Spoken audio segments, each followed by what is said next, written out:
వి gold trusted gold buyers మీరు తాకట్టు పెట్టిన బంగారాన్ని విడిపించి ఈ రోజు ఉన్న మార్కెట్ ధరకు కొనబడను. చాలా యంగ్ గా చాలా ఎనర్జీతో కనిపిస్తున్నారు సార్ మీరు. నిజమా? ఓ 73 74 అనుకుంటా, నాకు తెలిసి మీ ఏజ్.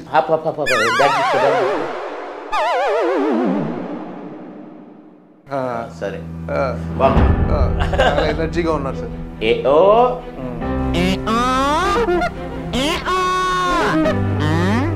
ఇలాంటి క్యారెక్టర్స్ కోసం ఎదురు చూస్తున్నారు. అలాంటి క్యారెక్టర్ అయినా ఇది? ఓ చిన్న రైడ్ లో క్యారెక్టర్ ఉంది అన్న. ఇదేంటన్నా అరటిపండు, అంతకు ముందు అరటికాయ. ఇదేంటన్నా నిమ్మపండు, అంతకు ముందు నిమ్మకాయ. ఇదేంటన్నా మామిడి పండు, అంతకు ముందు మామిడికాయ. ఇదేంటన్నా టెంకాయ, అంతకు ముందు టెంప. కథలు చెప్పారా సార్ వచ్చి మీకు అప్పుడు చాలా మంది ఏమైనా క్యారెక్టర్స్ రాసి? నేను వినటం కాదు, ప్రవర్తన నచ్చదు నాకు, తింటుంటాను. బ్రదర్ అసలు నా ఎంట్రీయే క్యారెక్టర్ యాక్టర్, కామెడీ విలన్. మామగారితో మళ్ళీ కామెడీ ఉంది. ఓకే, ఈ గెటప్ లో నేను ఎలా ఉన్నాను రా, అదిరిపోతున్నావు అన్నా. సో ఆ నుంచి మళ్ళీ సాంగ్లోకి వెళ్ళిపోయాను. పాటలు సిల్క్ స్మితతో పాట, సౌందర్యతో పాట, సౌందర్యతో పాట, అమ్మనితో పాటలు. మీరు ఒక సీన్లో యాక్ట్ చేస్తుంటే కిట్టు సురేష్ గారు నిజంగా భయపడి ఒక సీన్ అలా జరిగిందని తెలిసింది. నేనే మంచి ఓకే, బాగా ఇంతకు ముందుతో పోల్చుకుంటే ఇప్పుడు సినిమాలు, తెలుగు సినిమాలో చాలా మార్పులు వచ్చేసాయి. ఒక చెట్టుకి మేము మాకప్పుడు క్యారవాన్లు ఉండేవి కావు. క్యారవాన్లు వచ్చి కొంచెం సినిమా సంస్కృతిని చెడగొచ్చింది. అందరూ నా ప్రేక్షక దేవుళ్ళందరినీ కోరుతున్నాను, ఉప్పు కప్పురం సినిమా చూడండి. ఈ ఆదరణే ప్రొడ్యూసర్కు శ్రీరామరెడ్డి.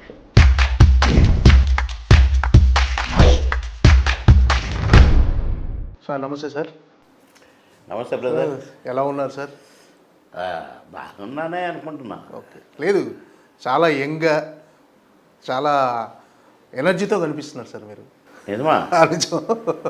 ఓ మరి నాకు 70 ఏళ్ళ 90 ఏళ్ళ 95 అంటున్నారు కొంతమంది, కానీ చాలా ఫిట్గా ఉన్నారు సార్ మీరు. 73 74 అనుకుంటా, నాకు తెలిసి మీ ఏజ్ 75 వరకు ఉంటుంది అనుకుంటున్నారు. అంత కూడా కాదులే. సరే, బాగున్నా, చాలా ఎనర్జీగా ఉన్నారు సార్. మిమ్మల్ని ఇలా చూడటం చాలా హ్యాపీగా ఉంది సార్. అంటే మళ్ళీ బాబు మోహన్ గారు సినిమాలో నటించడం తెర మీద, అంటే అప్పుడు ఒక కమెడియన్గా మీ వెలుగు కానీ, అంటే ఒక ప్రస్థానం మీది డెఫినెట్గా ఒక కమెడియన్గా మీరు చాలా బిజీగా ఎంతోమందిని మీరు నవ్వుల్లో తేలియాడించారు సార్ మీరు. మళ్ళీ మిమ్మల్ని తెర మీద చూడటం చాలా హ్యాపీగా ఉంది. అంటే బ్రదర్ అసలు నా ఎంట్రీయే క్యారెక్టర్ యాక్టర్, కామెడీ విలన్. అంకుశంలో కామెడీ విలన్ పాయే అది విలన్ పక్కన ఉండే ఒక కామెడీ విలన్ క్యారెక్టర్. విలన్ పక్కన నాకు హిట్ కూడా ఆ క్యారెక్టరే. ఎప్పుడో ఒక 50 సినిమాల తర్వాత మామగారితో మళ్ళీ కమెడియన్ అయ్యాను. ఓకే, అంతేగాని అసలు ఆర్టిస్ట్గా నా ఎంట్రీ క్యారెక్టర్ ఆర్టిస్ట్గా ఎంట్రీ. ఓకే, ఆహుతిలో అంతే. ఆహుతిలో కూడా జీవిత గారి కొడుకుని కిడ్నాప్ చేస్తాను, లాస్ట్కి నన్ను రాజశేఖర్ గారు కొట్టి పట్టుకుంటారు, నేను కిడ్నాప్ చేసి అని పిల్లల్ని అమ్ముకునేవాడు. ఓకే, ఆ క్యారెక్టర్ యాక్టరే. అట్లా ఈ ఎంట్రీయే హిట్, ఎంట్రీయే అంకుశంతోని ఆహుతితోని నాకు మంచి పేరు వచ్చింది. అంకుశం రిలీజ్ అయిన వారం రోజుల్లోనే 10 సినిమాలు బుక్ అయినా. Okay, super. మళ్ళీ అటు వచ్చేసరికి 50-60 సినిమాల తర్వాత కమెడియన్ మామగారు. ఓకే అనా అనుకుంటా, ఆట కొట్టుడు దంచుడు మళ్ళీ ఆట స్టార్ట్ అయింది కనుక కామెడీ విలన్ కమెడియన్. మళ్ళీ ఇటు బ్రహ్మానందంతో తండ్రిగా, కమెడియన్గా, క్యారెక్టర్ యాక్టర్గా, మళ్ళీ ఇట్లా. సో ఆ నుంచి మళ్ళీ సాంగ్లోకి వెళ్ళిపోయాను. పాటలు సిల్క్ స్మితతో పాట, సౌందర్యతో పాట, అమ్మనితో పాటలు, సోనువాలేతో కూడా ప్రపంచ సుందరి మ్మ్. అలీబాబా దీపంలో సోనువాలేతో సాంగ్ అవును. ఒలి ఒలి ఒలియా ఓ సుందరి పాట. అట్లా ఎటు పోయినా కూడా డ్యాన్సులు వేసినా హిట్లే, మ్మ్. కమెడీని వేసినా హిట్లే, క్యారెక్టర్ యాక్టర్గా వేసినా హిట్లే. ఓకే. అది నా అదృష్టం. నేను ఎవరికంటే ఏదో నేను గొప్ప నటు నేను కాదు, కానీ నా వరకు ఏ క్యారెక్టర్ వేసినా ప్రజలకు నచ్చటం, ప్రేక్షక దేవుళ్ళకు నచ్చటం నా అదృష్టం, భగవంతుడు ఇచ్చిన వరం. గంతవరకే చెప్పగలను. అంటే క్యారెక్టర్ కూడా మీరు సేమ్ కమెడియన్ చేసినా డిఫరెంట్గా ఒక్కో క్యారెక్టర్ ఇంకో దగ్గర సంబంధం ఉంటుంది. సంబంధం. సో అలా దొరకటం కూడా లక్కీ మీకు. అలాంటి క్యారెక్టర్లు మీకోసం రైటర్స్ రాయటం. రైటర్స్ రాసేది, మేము మలుచుకునేది, ఆ. మేము కొన్ని మేనరిజాలు పెట్టుకునేది, కొన్ని క్యారెక్టర్ ఈ క్యారెక్టర్ ఇట్లా చేస్తే బాగుంటుందని, ఈ క్యారెక్టర్ని ఇట్లా కాకుండా కొంచెం ఇట్లా ఇంకా బాగుంటుందని ఇట్లా మేము మీ మోల్డ్ స్పాట్ చేసుకునేది. ఇంప్రొవైజన్స్ ఉంటాయి. అవి కూడా మాకు ఇప్పుడు ఫర్ ఎగ్జాంపుల్ ఆవకటి అడక్కు సినిమాలో ఈవి సత్యనారాయణ గారు అప్పటికి చాలా హిట్లు వచ్చినాయి మాయి. ఈవి సత్యనారాయణ గారితో ప్రేమ ఖైదు నుంచి లెక్క. ఓకే. ప్రేమ ఖైదే ఫస్ట్ హిట్ పిక్చర్ ఈవి గారికి, ఈవి సత్యనారాయణ గారికి. అవునవును. చెవులో పువ్వు ఫస్ట్ పిక్చరు, అది అటర్ ఫ్లాపు. ప్రేమ ఖైదీ 100 days picture, Suresh productions. Ramanaidu గారు ఇప్పుడు దాంట్లోనే నేనే మెయిన్ విలన్.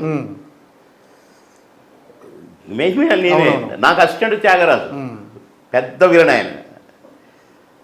ఆయన నాకు అసిస్టెంట్, రేయ్ వన్ వేసేయరా అంటే అయినా కూడా క్యారెక్టర్ పని అట్లా. ఆ ఒక్కటి అడగకు, నాకు ఏదో మేనరిజం పెట్టాడు, నాకు నచ్చలేదు. నాకు అది వద్దు, కొంచెం మార్చన్నాను అంటే బాగుంది, నా మాట విను బాబు అంటే నేను అలిగిన.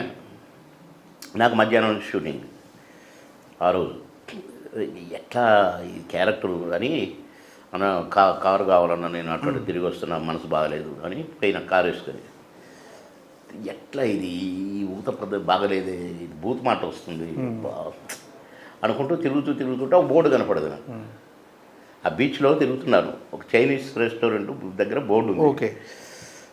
అమ్మని పాప బ్యాగ్ తీసుకో చూసినది అది బాగా. అబ్బా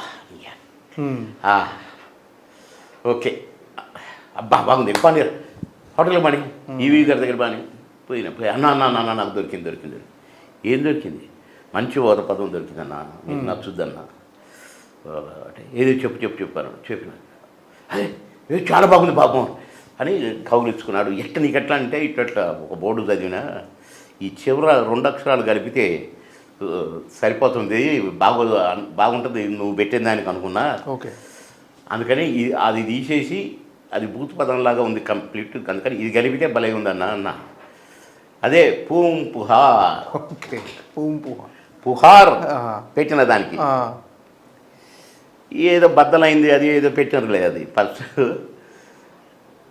అట్లా అందులోనే మళ్ళా దేవుడితో మాట్లాడుతుంటా, అది కూడా అదేదో ఉంది. అది అట్లా కాకుండా నేనే దేవుని పిలిచి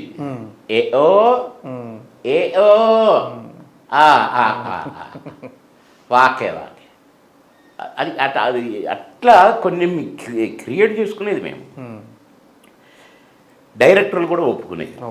అంటే బాగుంటేనే ఒప్పుకుంటారు కదా ఖచ్చితంగా, బెస్ట్ అంటే సినిమా కోసం. అట్లా కొద్దిగా మా కాంట్రిబ్యూషన్ కూడా ఉండేది. మేము కూడా తప్పించేది, క్యారెక్టర్ బాగా రావాలి, బాగా చేయాలి, మాకు మార్కులు అని ఉండేది మాకు. ఓకే.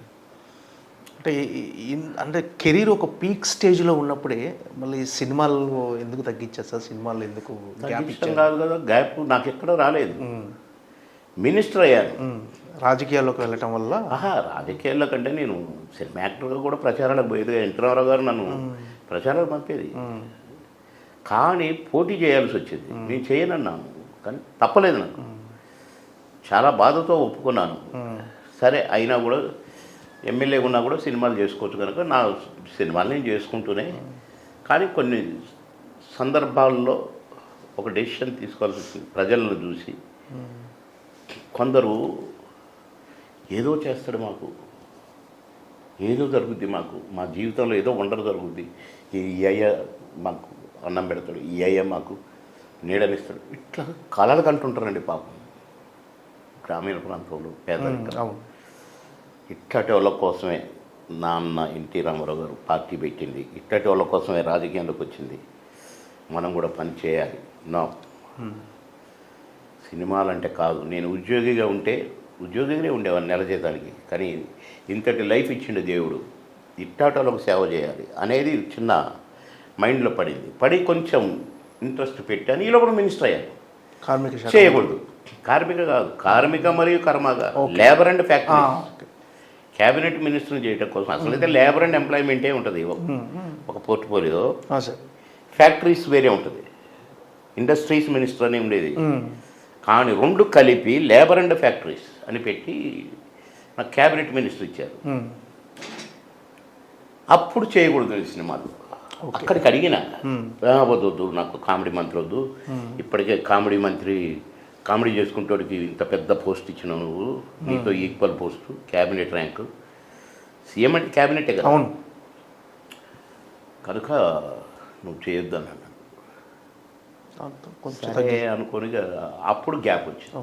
కొంచెం తగ్గించారు సినిమా. గ్యాపే ఇక నేను బాబుమోహన్ నటించట్లేదు. అప్పుడు కథ రాసేటప్పుడే నా పేరు బాబుమోహన్, ఈ క్యారెక్టర్ అని రాసేదే. అవును. ఆ కథల్లో ముందే బాబుమోహన్ అని ఫిక్స్ కాకుండా మామూలుగా కథ రాయటం మళ్ళా పాత పద్ధతికి పోయింది. అట్లా ఎవరు దొరికితే వాడిని పెట్టుకునేది ఓకే ఆ క్యారెక్టర్కి. అలాగే నేను నటించాలనుకుని మళ్ళా నాకు మంత్రి పదవి అయిపోయి మామూలుగా ఓడిపోయినాం. అప్పుడు చంద్రబాబు గారికి యాక్సిడెంట్ అయ్యి ఓడిపోయి గవర్నమెంట్ ఓడిపోయింది. అప్పుడు నాకు నటించే అవకాశం వచ్చింది. కానీ బాబుమోహన్ కోసం రాసే క్యారెక్టర్లు బంద్ అయినాయి. అవును. అప్పుడు నాకే చేయబుద్ధి కాలేదు, నాకేం కర్మ ఇట్లాంటి క్యారెక్టర్లు, ఎలాంటి క్యారెక్టర్లు వేసిన. అవును. కథను నడిపే క్యారెక్టర్లు కదా నేను వేసినవన్నీ. మామగారు తీసుకోండి, బాబుమోహన్ తీసుకోండి, పెదరాయుడు తీసుకోండి, చంద్రాయుడు తీసుకోండి, మాతోనే ఆడిన సినిమాలు. కనుక ఇట్లాంటి క్యారెక్టర్లు వేయొద్దు అనుకున్నాను. ఏదో మంచిది నచ్చితే ఒకటో రెండో చేసేది. కథలు చెప్పారు సార్ వచ్చి మీకు అప్పుడు చాలామంది ఏమైనా క్యారెక్టర్స్ రాసి? నేను వినేటోని కాదు, నా క్యారెక్టర్ వరకే చెప్పమనేది. ఓకే. కాంబినేషన్ ఎవరెవరు, నా క్యారెక్టర్ అంతే. కానీ షూటింగ్ అప్పుడు మాత్రం సీన్ చదివి వినిపించాల్సిందే, దాన్ని నేను దొంగ దెబ్బ ప్లాన్ చేసుకోవాల్సిందే, నటించాల్సిందే. ఓకే. అట్లా చేసేది. కనుక నాకు గ్యాప్ రాలేదండి. ఓకే. మొన్న కూడా ఒక బాగుంది క్యారెక్టర్ చేద్దామని అనుకున్నాను, ఒకటి ఒప్పుకుంటే 10 వచ్చినాయి. అవును. సోదర చేశారు కదా రీసెంట్గా, సోదర అనే సినిమాలో చూసారు. అది దీనికంటే ముందే, అది కూడా హీరో ఫాదర్ క్యారెక్టర్. అవును. మంచి క్యారెక్టర్ అని చేసిన. అట్లా నేను ఆడపదాలు చేస్తూనే ఉన్నాను. కానీ ఇట్లా ఇన్ని సినిమాలు నచ్చినాయి అంటే ఇప్పుడు మళ్ళీ కొత్త అన్ని ఫాదర్గా లేకపోతే పెద్ద మనిషిగా ఇలాంటి క్యారెక్టర్లు వస్తున్నాయి. ఇప్పుడు ఈ సీజన్కి ఈ టైప్ క్యారెక్టర్లు అయితే బాగు అనుకున్నా నేను. ఓకే. ఊరు పెద్ద మనిషిగా మళ్ళీ అప్పుడు నెక్కరేసి అనే ఇవి కావు. ఇప్పుడు ఇదొక టైప్ క్యారెక్టర్స్ కనుక ఇట్లా కూడా కొట్టవచ్చు అనుకున్నాను. అందులో భాగమే ఉప్పు కప్పు రంగులో క్యారెక్టరు.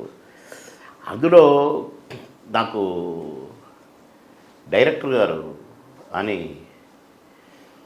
కథని బాగా తయారు చేసుకున్నాడు. ప్రొడ్యూసర్ గారు కూడా మంచి టేస్ట్ ఉన్న ప్రొడ్యూసర్ గారు మేడం. నాకు ఎందుకో నాకు నచ్చింది. చిన్నప్పటి నుంచి మనం విన్నదే ఉప్పు కప్పు రంగు నొక్క పోలిక నుండు చూడ చూడ రుచుల జాడ. ఇందులోనే ఉంది కథ అంతా. ఓకే. అరే భలే గమ్మతగా పెట్టారే పేరు. నిజమే, ఉప్పు కప్పురం ఒకటే తిరుగుంటాయి కానీ టేస్ట్ వేరు. మనుషులందరం కూడా మనుషులమే, ఒక్కొక్కరు ఒక్కొక్క రకంగా ఉంటారు.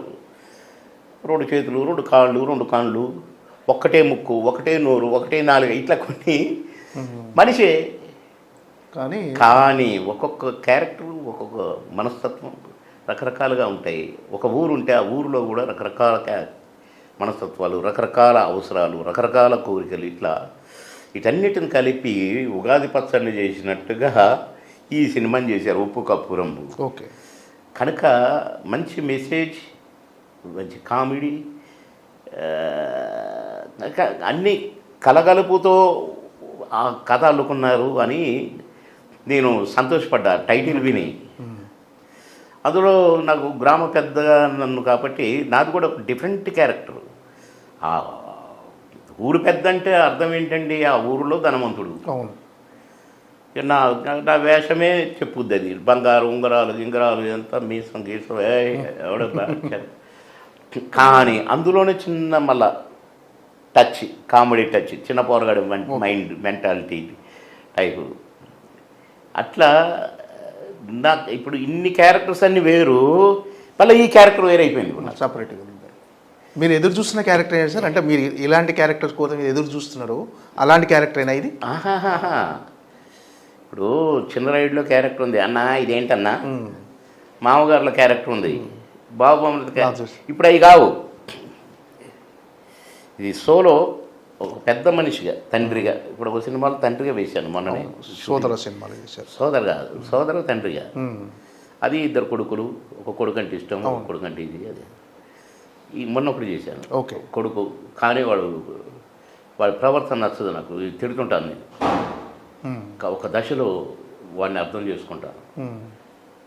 ఓకే కొడుక, నేనున్నా, పో చంపైనా కొడుకు, నేనున్నా చూసుకుంటా అని ఒక కొడుకు భరోసా ఇచ్చి కళ్ళ నిండా నీళ్ళు తెచ్చుకొని, అంటే ఒక ఫాదర్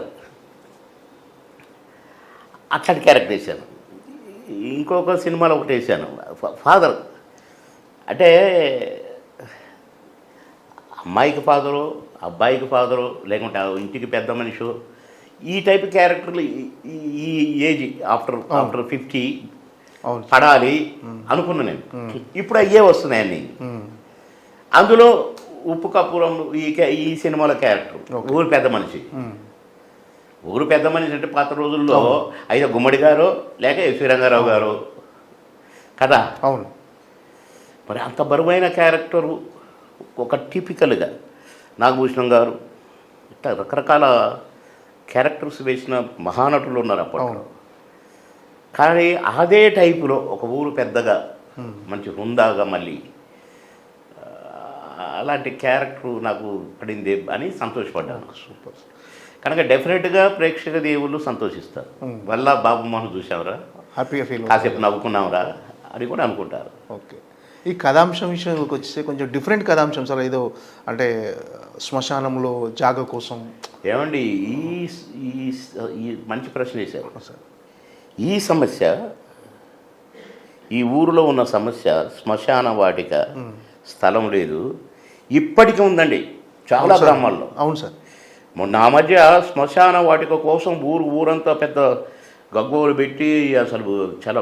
అవును సార్. అవును. కొంతమందిని అయితే నాయకుల్ని కూడా ఊర్లలోకి రాని ఊర్లు ఈ మధ్య నేను టీవీలో చూసిన కొన్ని. అవును సార్, జరుగుతున్నాయి బయట, ఉన్నాయి అంటున్నా. ఈ సమస్య ఇదేదో ఒక కథ అల్లుకొని ఆ శ్మశాన వాటికలో నలుగురికే చోటు ఉంది, అసలు ఇది కాదండి.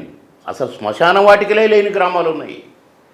అంత దాకెందుకండి, నా కాన్స్టిట్యున్సీలోనే సార్ ఒక గ్రామం ఉంది, ఆందోళన సార్.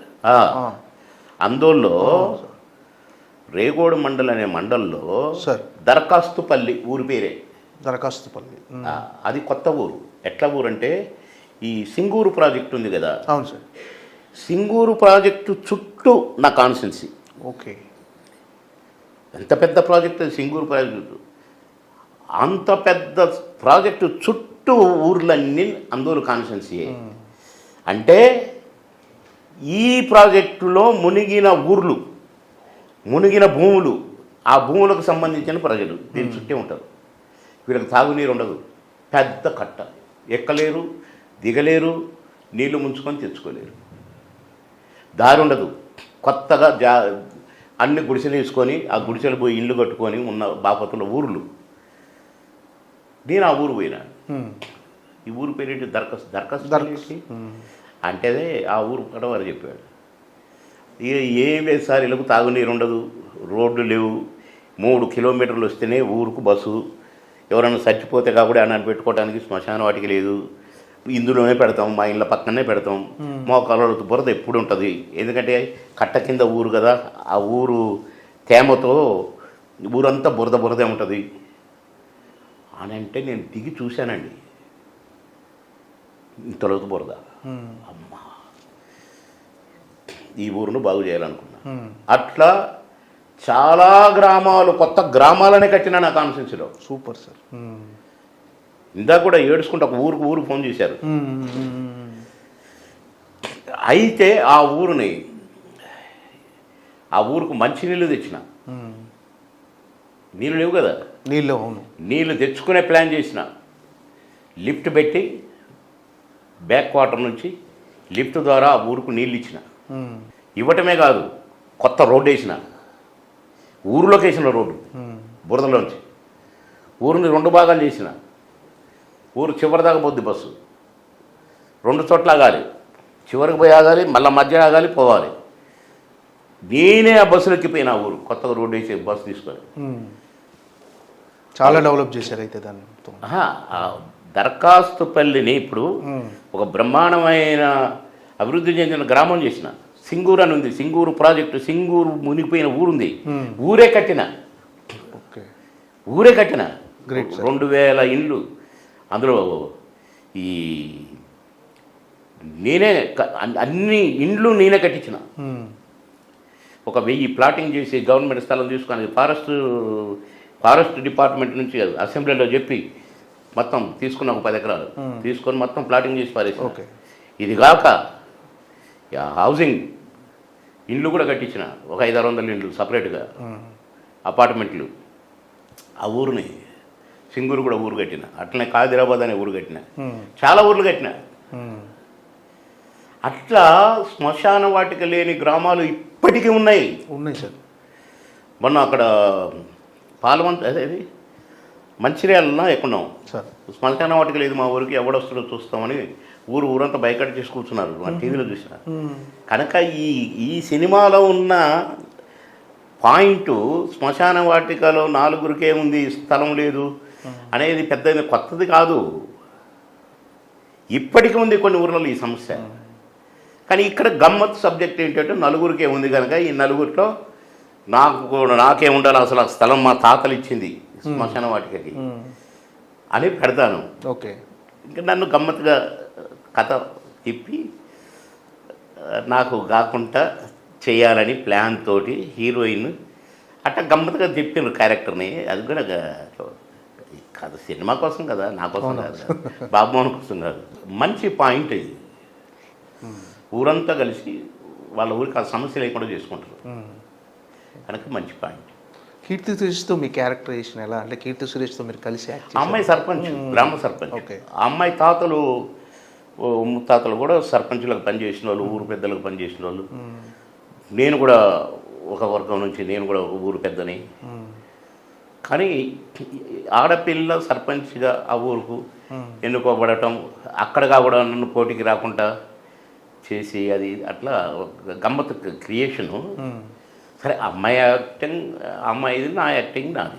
ఓకే, కానీ ఇద్దరి యాక్టింగ్ కూడా బాగుంటుంది. అమ్మాయి కూడా మంచి కోఆపరేటివ్, మంచి ఆర్టిస్ట్. కానీ ఎంత తప్పిస్తుందో బిడ్డ క్యారెక్టర్ ఇట్లా చేయాలి, బాగా చేయాలి అనేది. భాష మీద కమాండ్ లేకపోయినా కూడా ఇంగ్లీష్లో రాసుకొని మంచి ఆమె రిహార్సల్ చేసుకొని డైరెక్టర్ చెప్పింది మైండ్లో పెట్టుకొని చాలా బాగా చేసింది ఈ సినిమాలో. నేషనల్ అవార్డు విన్నర్ కదా సార్ అమ్మాయి. చాలా బాగా చేసింది. అంటే మీరు ఒక సీన్లో కూడా సార్ బాగా చేశాడు, మంచి ఆర్టిస్ట్. మీరు ఒక సీన్లో యాక్ట్ చేస్తుంటే కీర్తి సురేష్ గారు నిజంగా భయపడి ఏదో ఒక సీన్ అలా జరిగిందని తెలిసింది. నేనే అంటది. నేను అరే భలే ఎక్స్ప్రెషన్ ఇచ్చింది అనుకున్నా. నేను షార్ట్ అయిపోయినప్పుడు నిజంగా భయపడ్డాను సార్ అంటుంది. అంటే మంచి అమ్మాయి, ఓకే, బాగా చేసింది. అంటే అప్పుడు ఇంతకు ముందుతో పోల్చుకుంటే ఇప్పుడు తెలుగు సినిమాలో చాలా మార్పులు వచ్చాయి సార్. అన్ని రకాలుగా మార్పులు వచ్చాయి. ఇప్పుడు షూటింగ్ జరిగే లొకేషన్స్లో ఇంతకుముందు సెట్లో ఒకలా ఉండేవారు, అందరు ఎవరికి వాళ్ళు మంచిగా కూర్చొని ముచ్చట్లు పెట్టుకుంటూ ఉండేవాళ్ళు. ఇప్పుడు అంత క్యారవాన్లు ఇలా. ఈ మార్పులు ఎలా అనిపించాయి సార్ మీకు? అంటే ఒక చెట్టుకి మాకప్పుడు క్యారవాన్లు ఉండేవి కావు. అందరం ఒకే దగ్గర కూర్చునే వాళ్ళము, కొద్దిగా నీడ చూసుకునే వాళ్ళము. అవసరం ఉన్నప్పుడు నీడ కొంచెం ఇది లైటింగ్ తగ్గిన తర్వాత మామూలుగా బయట గాలిగా కూర్చొనేది. క్యారవాన్లు వచ్చి కొంచెం సినిమా సంస్కృతిని చెడగొట్టినాయి. ఓకే. ఎవడికి వాడే అందులో కూర్చోవటం, పోయి షాట్ అన్నప్పుడే బయటికి రావటం, ఒకళ్ళనొకళ్ళు చూసుకోవడం కూడా లేదు. అంతకుముందు కలిసి తినేది, కలిసి ఉండేది, కలిసి మాట్లాడుకునేది. షాట్ లేనప్పుడు అందరం కూర్చొని ఆడుకునేది. కొంతమంది ఏమో పేకాడుకుంటూ కూర్చునేవాళ్ళు, ఓకే. సరదాగా ఉండేది, సరదాగానే. కానీ ఆ సరదా లేదు ఇప్పుడు లేదు, ఎవరికి వారే. ఇక సరే, ఇక కొందరైతే అసలు వాళ్ళు మహా స్టార్లు అయిపోయినట్టు 1-2 సినిమాలతోనే. మరి మేము అట్లా ఉండేటిది కాదు. మేము కూడా సత్యనారాయణ గారు లాంటి సీనియర్ నటులు, రమాప్రభ లాంటి సీనియర్ నటులు, ప్రభ గారు హీరోయిన్ గారు లాంటి వాళ్ళు, జయప్రద గారు లాంటి వాళ్ళు, జయసుధ గారు లాంటి వాళ్ళతోటి కూడా మేము కలిసి చేసినాం. కానీ జోవియల్గా అక్కినేని గారు అక్కడ దూరంగా కూర్చునేవాడు. ఏం అందగాడు, నన్ను ఇప్పుడు అందగాడు అనే పిలిచేది అక్కినేని నాగేశ్వరరావు గారు. ఏంటి కాలేజ్ అమ్మాయిలు వచ్చారు, ఏంటి కథ? ఆ సరదా క్యారవాన్లో కూర్చుంటే వస్తుంది, రాదు. నేను గురుగారు అట్ట కాదు గురుగారు, ఆటోగ్రాఫ్ అని వస్తే ఆటోగ్రాఫే ఏంటో ఇవన్నీ అనేటోడు మమ్మల్ని. మేము నవ్వుకునేది, సరదాగా ఉండేది. అట్లాగే చిరన్నతో పక్కన కూర్చుంటే ఎంతో ఆనందంగా ఉండేది మాకు. మా పెద్దన్నయ్య పక్కన కూర్చున్నాం. కొన్ని ఆయన సినిమాలో అదే ఆయన అన్న అట్లా భలే డ్యాన్స్ చేసామన్నా అని, ఆ సినిమాలో భలే ఉంటుంది అన్న డ్యాన్స్ అంటే అనేటోడు. అట్లా మరి జోవియల్గా ఉండేదండి. పెద్ద పెద్ద స్టార్స్తో మేమెంత ఆఫ్టర్లు. కానీ చిరన్న లాంటి స్టారు, బాలన్న లాంటి స్టారు, వీళ్ళందరితో కృష్ణ గారు లాంటి స్టారు, నాగార్జున గారు లాంటి స్టారు, అక్కినేని గారు, ఎన్టీ రామారావు గారు తమ్ముడు ఎక్కడ వచ్చాడా, పోయి దగ్గర కూర్చొని అన్నగారి పక్కన. ఏంటి సత్యనారాయణ గారు ఎలాంటి సీనియర్ నటుడు. అట్లా అది పోయింది. పండగ వాతావరణంలో ఉండేదండి మా షూటింగ్లు. పండగ వాతావరణమే. ఇప్పుడు ఎవరికి వాళ్ళు యమునా తీరే పండుగ అనే ఒక సినిమా, శరత్ గారని డైరెక్టరు, రోజు పండగలాగే ఉండేది మాకు. సెట్లు ఎక్కువ రోజులు రామనాయుడు గారి స్టూడియో, అక్కడ నానకరామ్ కూడా స్టూడియో, అది హౌస్ సెట్లో తీశారు. కోలాహలంగా 200-300 మంది. అబ్బబ్బబ్బబ్బా, ఎంటర్ అయిన కాడ నుంచి ప్యాకప్ అయితే కొబ్బుద్ది అయ్యేది కాదు. ఇంకా కాసేపు ఉంటే బాబు సరదాగా ఆడుకుంటున్నాం అందరం. మేము షూటింగ్ చేస్తున్నామని అనుకుంటున్నాం కాదు, ఆడుకోవడానికి షూటింగ్ లొకేషన్లో ఉండేది కాదు. అది ఫ్యామిలీ మెంబర్స్ అంతా కలిసి ఆడుకుంటున్నారు. సీన్లు అట్టే ఉండేది, కొట్లాడుకోవటం. మళ్ళీ సీన్ అయిపోయిన వచ్చి రండిగా. ఇప్పుడు అదేది ఇప్పుడు ఇంత ముందు పోల్చుకుంటే ఈ పారితోషికాలు ఇవి కూడా బాగా పెరిగిపోయినాయి కదా సార్, రెమ్యునేషన్స్. ఏమో తెలియదు మాకు, ఎవరు ఏం తీసుకుంటారో మాకేం పనండి. వాటి గురించి నాకు ప్రస్తావన ఎందుకు, మనకు వచ్చే పర్సంటేజ్ వాడు బేడ, మనది మనమే వాడు అన్నీ మారిపోయినాయి. ఏమో వాళ్ళు ఎట్లా తీసుకుంటున్నారో, వీళ్ళు ఎట్లా ఇస్తున్నారో మాకు తెలియదండి. మాకు మామూలుగా ఎంత అంటే ఇంత అనుకునేది అంతే, వాళ్ళు ఇచ్చింది తీసుకునేది. వీళ్ళకి ఏనాడు నేను డబ్బులు ఇవ్వలేదు కదా షూటింగ్ రానని, కానీ ఉండేది కదా సార్, మీలో ఉండేది కదా, డబ్బులు వేయలేదు కనుక నీ షాట్లకు రానని కానీ అనేది కాదు, ఇచ్చినప్పుడు తీసుకునేది. డబ్బింగ్ అప్పుడు మాత్రం మా కూలీ అనేది. ఓకే, కూలీ అనేది నేను కూలీ, అది బ్యాలెన్స్ అంతే. రెడీ సార్, కవర్ రెడీ అంతే. కవర్లు ఎంత పెట్టి ఏంటి చూసేవాళ్ళు కాదు. అంటే ప్రొడ్యూసర్ మాకు దేవుడు, అన్నం పెట్టేవాడని అక్కినేని గారు కూడా అనేది. ప్రొడ్యూసరే నాకు దేవుడు అని. అట్లా మేము డైరెక్టర్ని కానీ ప్రొడ్యూసర్ కానీ దేవుళ్ళలాగే అనుకున్నాం. ఓకే, ఇప్పుడు అసలు ఆ రెస్పెక్ట్లు లేవు. నటుడు షాట్లకు పోయినప్పుడు కనీసం విష్ చేసుకోవటాలు కూడా లేవండి ఇప్పుడు. మాకు పద్మనాభం గారు 2-3 సినిమాల్లో చేశారు. మాయలోళ్ళు కూడా హీరోయిన్ ఫాదర్గా చేశారు. ఆయన రాగానే మేము లేచి నిలబడి, అల్లరామయ్య గారు రాగానే లేచి నిలబడి నమస్కారం పెట్టి, సత్యనారాయణ గారు రాగానే లేచి నిలబడి నమస్కారం. ఇప్పుడు లేవండి, కానీ పలకరింపు కూడా లేదు. మరి అది చూస్తుంటాడు కదా దేవుడు అన్నీ. ఇప్పుడు ఈ తరం కమెడియన్స్ కూడా చాలామంది వచ్చారు సార్. వెన్నెల కిషోర్ కానీ, బ్రహ్మానందం గారు. అసలు యాక్చువల్గా కమెడియన్స్ అంటే కొడ శ్రీనివాసరావు, బ్రహ్మానందం గారు, బాబుమోహన్ గారు, ఇలా ఒక వరుసలో ఉండేవాళ్ళు సార్ అందరూ. మీ పేరు గుర్తొచ్చాయి. మల్లికార్జునరావు గారు, ఎంఎస్ నారాయణ కానీ, మన ఎల్బి శ్రీరామ్ గారు కానీ, కానీ ఇప్పుడు అంతా ధర్మవరం సుబ్రహ్మణ్యం గారు, చిట్టిబాబు, ఇదంతా ఇప్పుడు మొత్తం బాగా కలిసి ఉండేది. మేము కలిసి చేసుకునేది, ఎవరి రెస్పెక్ట్ వాళ్ళకి బాగుండేది. మేము ఇప్పుడు అసలు ఎవరికి వారే ఏమైనా తీరేనట. ఉప్పు కప్పురం లాగానే ఉన్నది అది కూడా. సార్ ఈ తరం కమెడియన్స్ని వాళ్ళు చేసిన సినిమాలు అవి చూస్తుంటారా సార్? ఇప్పుడు వచ్చిన కొత్త మేము చూసుకోలేదు. ఈ సినిమా చూసారు సార్, ఉప్పు కప్పురమ్ము సినిమా? మీరు చూడలేదు సార్? ఇంకా చూడలేదు అంటే ఎలా? చాలా రోజుల తర్వాత మళ్ళీ ఒక మంచి క్యారెక్టర్ చేశానంటే. నేను అంతకంటే మంచి క్యారెక్టర్ చేసిన చూడలేదు, చూడలేదు. అంటే బిజీలో చూడలేదు అనుకోండి, కానీ థియేటర్ పోయి చూసి ఆ జనం అంతా వాళ్ళు సినిమా సరిగ్గా చూడక నన్ను చూసుకుంటా వెనక్కి ఇటే చూసుకుంటుండి ఇటు సినిమా వేస్తే నేను అట్టటి ఒక 2 సార్లు ఫీల్ అయ్యి ప్రేక్షకుల్ని ప్రశాంతంగా సినిమా చూడనేయాలి, డబ్బులు పెట్టి టికెట్ కొనుక్కొని చూస్తున్న ప్రేక్షకుల్ని చెడగొట్టకూడదు అని నేను అసలు సినిమా హాల్లోకి పోవటం మానేశాను. ఓకే. ప్రివ్యూలో చూడటం కూడా పెద్దగా నాకు టైం ఉండేది కాదు. ఓకే. ఇంట్లో కూడా చూసేవాళ్ళు కదా సార్ మీ సినిమా? ఇంట్లో టీవీలో వచ్చినప్పుడు చూసేది బాగా. నా సినిమాలు చూసినరా, బాగా చేసిన అబ్బే అన్నీ దంచుకుంటూ పోవటమే. రోజుకు 6 షూటింగ్లు చేసేదండి, 6 షిఫ్ట్లు పనిచేసేది నేను. అట్లా ఒక 16 సంవత్సరాలు అయిపో. ఓకే.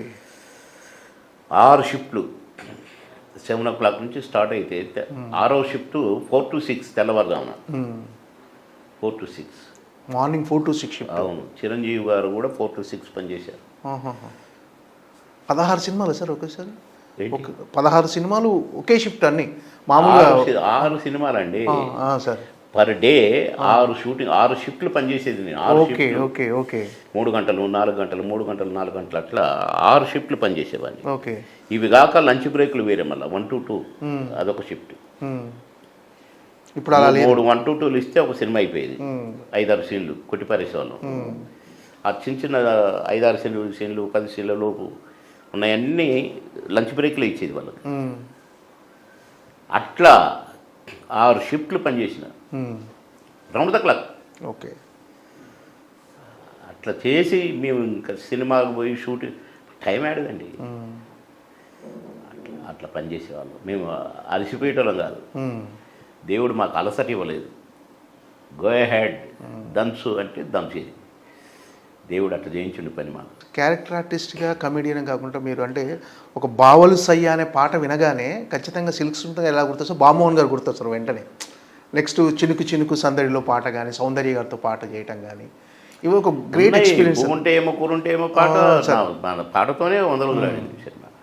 అంటే ఆ పాటలో మొత్తం మీరు ఇందులో సిల్క్ స్మిత ఉన్నా కూడా ఫస్ట్ బాబుమోహన్ గారు గుర్తొస్తారు ఖచ్చితంగా ఆ పాట బావలు సయ్య. అది బాబుమోహన్ పాట అయిపోయింది, సిల్క్ స్మిత పాట. అంటే పక్కన ఖచ్చితంగా డామినేట్ చేస్తారు మీరు పర్ఫార్మెన్స్. పర్ఫార్మెన్స్ ఎంత మళ్ళీ అది కూడా ఓవర్ అయ్యేది కాదు, ఎంత బ్యాలెన్సింగ్గా ఉండేది. కాకపోతే సందర్భోచితంగా ఉండేది, అంతేగాని ఆమెను డామినేట్ చేసినట్టుగాను అట్లా కాదు. క్యారెక్టర్. ఓకే. ఆమెను చూసి సొంగగారుసుకోవాలి, కరెక్ట్గా అతికినట్టుగా సొంగగారుసుకున్నాం కనుకనే హిట్ అయింది ఆ పాట. ఆ పాట కోసం సినిమాకి వచ్చి ఈ మధ్యనే ఆ పాట ప్రొడ్యూసర్ ఎడిటర్ మోహన్ గారు అని ఫోన్ చేశారు. ఇంతవరకు 37 సంవత్సరాలలో సిల్క్ స్మిత బావుల సయ్యా పాటను బీట్ చేసే సాంగ్ రాలేదట. అవును సార్, ఇప్పటివరకు రాలేదు ఆ స్థాయి. మరి చినుకు చినుకు అందలతో బీట్ చేసే పాటలు కూడా రాలేదు. ఒక సాంగ్తో 365 రోజులు ఆడిన సినిమా ఏదైనా వచ్చిందా? అట్లనే ఒక పాటతో 100 రోజులు భూమి ఉంటే ఏమో కూరుంటే ఏమో వచ్చిందా? అట్లా సిల్క్ స్మితతో ఒక కమెడియన్ చేసిన పాట కోటగారు కూడా చేశారు, కానీ కోటగారు అనరు, బాబుమోహన్ సిల్క్ స్మితే అంటారు. అవును. పెర్ఫార్మెన్స్తో మార్కులు. ఎలాంటి క్యారెక్టర్లు చేయాలనుకుంటారు సార్ ఇంకా? నేను అదేం లేదండి, నేను ఎప్పుడూ అనుకోలేదు ఇట్టాడి క్యారెక్టర్లు చేయాలి అట్టాడి క్యారెక్టర్ అంటే వచ్చినాయి అట్లా. బాబుమోహన్ గారు సినిమాలు చేస్తున్నారు ఇప్పుడు, అంటే ఆయన అడగటానికి దర్శకులు దాకా ఎవరు అడగలేదు, నన్ను అడగాల్సిన అవసరం లేదు. అంటే మీకోసం ఒక కథ అంటే మీకు ఒక క్యారెక్టర్ రాసుకుంటానికి వాళ్ళు మీ దగ్గరకు వచ్చి కథ చెప్పడానికి అంటే బాబుమోహన్ గారు రెడీ అనే విషయం తెలియటం. నాకు ఎవరు కథ చెప్తున్నట్టు నేను ఒప్పుకోను కదా ఫస్ట్ పాయింట్. ఓకే.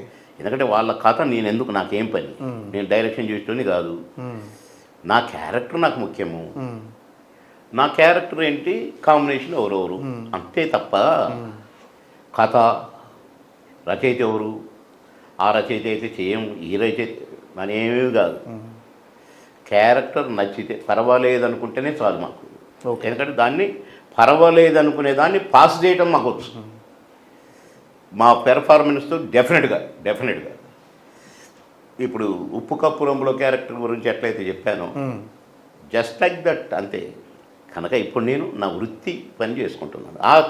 ఆఖరి శ్వాస వరకు నా వృత్తే నాకు ముఖ్యం. నటిస్తూనే ఉంటారు. సేవ కూడా, నేను సినిమా యాక్టర్ కూడా సేవ చేస్తున్నాను. ఎన్నో పెళ్ళిళ్ళు చేశాను, ఎందరినో చదివించాను, ఇంకా చదివిస్తున్నాను నా కష్టార్జితంతో. కానీ ఇప్పుడు ఒక ట్రస్ట్ పెట్టాను, బాబు మోహన్ నా కుమారుని పేరు మీద పెట్టాను. బాబు పేరు మీద పెట్టారు, పవన్ బాబు మోహన్ చారిటబుల్ ట్రస్ట్ అని పెట్టాను. ఆ ట్రస్ట్ ద్వారా ఎంతోమందిని చదివిస్తున్నాను, ఎంతోమందికి ఎన్నో రకాల సహాయాలు చేస్తున్నాను. ఆఖరి శ్వాస వరకు ఆ ట్రస్ట్ నడుస్తూనే ఉంటుంది. ఇంతకుముందు ట్రస్ట్ పెట్టలేదు. బాబు మోహన్గా ఎక్కడ ఒక అక్షరంగా కూడా తెలియకూడదు బాబు మోహన్ చేసేది. గుప్తంగా నేను పెళ్ళిళ్ళకు డబ్బులు ఇచ్చి, పెళ్లి కొడుకు పెళ్లి కూతురుకు బట్టలు పుస్తలు కొనిచ్చి, పెళ్లి ఖర్చుకు డబ్బులు ఇచ్చి 3 క్వింటాళ్ళు 5 క్వింటాళ్ళు 2 క్వింటాళ్ళు అట్లా వాళ్ళు ఎన్ని అడిగితే అన్ని బియ్యం ఇచ్చి ఖర్చులు ఇచ్చి, మళ్ళీ నేనే పోయి అక్షింతలు వేసి, పొరపాటున నేను సినిమా యాక్టర్గా వచ్చాడు మాకు తెలుసు కాబట్టి వచ్చాడనే చెప్పాలి అనే తప్ప పేపర్లు వేయించుకోవటం. కానీ ఇప్పుడు డైరెక్ట్గానే నా ట్రస్ట్. ఎందుకంటే నాకు పొలిటికల్గా టచ్లో లేను, ఇటు ఆర్టిస్ట్గా ఉన్నాను. కానీ నా కుమారుడు పేరున ఇంట్లో నాకు గొడవ, బాబు ఎన్ని చేస్తారు మీరు, బాబు పేరు పెట్టచ్చు కదా, ట్రస్ట్ పెట్టచ్చు కదా, ట్రస్ట్ ద్వారా చేయొచ్చు కదా అని చాలామంది శ్రేయోభిలాషులు మా ఇంట్లో వాళ్ళు, నేను అందరంటేనే మా చిన్న బాబు అంతా పెట్టారు. పెట్టి ఈ సేవలు అందించేటప్పుడు మాత్రము మా అమ్మ నాన్నను కూడా మరి కన్న తల్లిదండ్రులను జ్ఞాపకం చేసుకోవాలి కదా. మా అమ్మ పేరు ప్రేమ, మా నాన్న పేరు ఆనందరావు, ఓకే, బాబు పేరు పవన్. అందుకనే ప్రేమానంద పవన్ చారిటబుల్ ట్రస్ట్ పేరున సేవలు అందిస్తా. ఒక 10 మందికి ఆర్థిక సాయం చేస్తాను అనుకోండి, ఒక 10 మందికి భోజనం పెడుతుంది అనుకోండి, మనం ఒక 50 మందికి భోజనాలు పెట్టించినాం. ఒక హాస్టల్లో ఆర్ఫన్ పిల్లలు ఉన్నారు, వర్షానికి వాళ్ళ రేషన్స్ అంతా కాలిపోతే ఒక నెల రేషన్ కొనిచ్చిన. ఇవన్నీ కూడా ప్రేమానంద పవన్, అమ్మ నాన్న కొడుకు సేవలు అందించేటప్పుడు బ్యానర్ మీద అట్లా చేయదలుచుకున్నాను. అందుకని ఇప్పుడు పాలిటిక్స్ దూరంగా. ఇన్నేళ్ల కెరీర్లో మీకు ఎన్ని క్యారెక్టర్లు చేశారు కదా సార్, డిఫరెంట్ క్యారెక్టర్స్, అన్ని క్యారెక్టర్స్తో జనాలు ఎంటర్టైన్ చేశారు. ఇది టఫ్ అనిపించిన క్యారెక్టర్ ఏదైనా ఉందా సార్? ఇది కొంచెం ఛాలెంజింగ్గా టఫ్ అనిపించింది నాకు. అది ఉంది. ఎర్రోడ్ అనే సినిమాలో సార్ కాటికాపురం నేను, ఓకే, తద్దినాలు పెట్టేటోడు బ్రహ్మానందం, మళ్ళీ ఇద్దరం బ్రహ్మానందం బాబు అనే మేమిద్దరం జనాన్ని ఏడిపించే క్యారెక్టర్. లాస్ట్లో నేను చనిపోతాను, వాడు నన్ను ముట్టుకోకు, అప్రాచ్యుడ అంటుంటాడు. అలాంటి వాడు నన్ను మోసుకుంటూ శ్మశానానికి తీసుకుపోయి నన్ను దహనక్రియలు చేస్తాడు. నేను ఏడుస్తూ చనిపోతాను, నన్ను చనిపోయిన ఏడుస్తూ చేస్తాడు. వర్షంలో భలే చేశాం ఆ 2 క్యారెక్టర్లు, మరొకరాని క్యారెక్టర్లు. బ్రహ్మాండం, బాబుమోహన్ బ్రహ్మాండం, బాగా చేశారు ఇద్దరు. బ్రహ్మానందం గారితో టచ్లో ఉన్నారు సార్? కలుసుకుంటారు, మాట్లాడుకుంటారు? ఎందుకు మాట్లాడుకుంటాను? కోట శ్రీనివాసరావు గారితో కానీ నేను వెళ్తాను, ఇంటికి వెళ్తాను, మాట్లాడుకుంటాను, బ్రహ్మాండంగా మాట్లాడుకుంటాను. Okay sir, thank you so much. అందరూ నా ప్రేక్షక దేవుళ్ళందరినీ కోరుతున్నాను, ఉప్పు కప్పురం సినిమా చూడండి. ప్రొడ్యూసర్ గారు చల్లగా ఉంటే ఇంకొక సినిమా తీస్తారు. అట్లా రామనాయుడు గారు ఎన్ని సినిమాలు తీసేవారు. కనుక మీ ఆదరణే ప్రొడ్యూసర్కు శ్రీరామ రక్ష. కాబట్టి ఈ సినిమా సూపర్ హిట్ కావాలి, డైరెక్టర్ గారికి బ్రేక్ రావాలి, ప్రొడ్యూసర్ గారికి బ్రేక్ రావాలి, మా అందరికీ కూడా మీ దీవెనలు కావాలి. కాబట్టి మేము నటించింది చూసి ఎంజాయ్ చేయండి. అందరికీ నా నమస్కారం. All the best. Thank you sir. ఈ సినిమా ఉప్పు కప్పు రంబు డెఫినెట్గా అందరికీ నచ్చాలని, బ్లాక్ బస్టర్ హిట్ అవ్వాలని కోరుకుంటున్నాం. Thank you sir.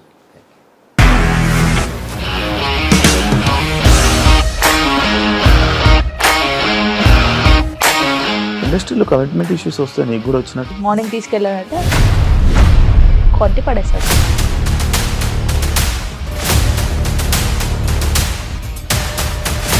ఒక్కళ్ళు కూడా చూడలేదు ఈ సినిమా అని చెప్పడానికి కూడా చాలా ధైర్యం కావాలి. అది నిజం కదా, దాంట్లో ధైర్యం ఏంటి? ఇది నెక్స్ట్ డే ప్లేట్ మార్చేస్తే తప్పు కదా. As of now we're comfortable this అని నేను అనుకుంటున్నాను. రష్మిక గారిది మీది ఒకే ఊరంట కదా. నీకు కోపం వచ్చిందంటే బాగా తిట్టేత్తరా? తిట్టేద్దామండి. నిజంగా గేమ్ ని ఎలా చేంజ్ చేయగలిగారు? ఏపీఎస్ఎఫ్సి వాళ్ళకి 6 నెలల్లో నేను 6 లక్షలు కట్టా. బిజినెస్ చేయాలనుకుంటే it is as difficult as riding a tiger.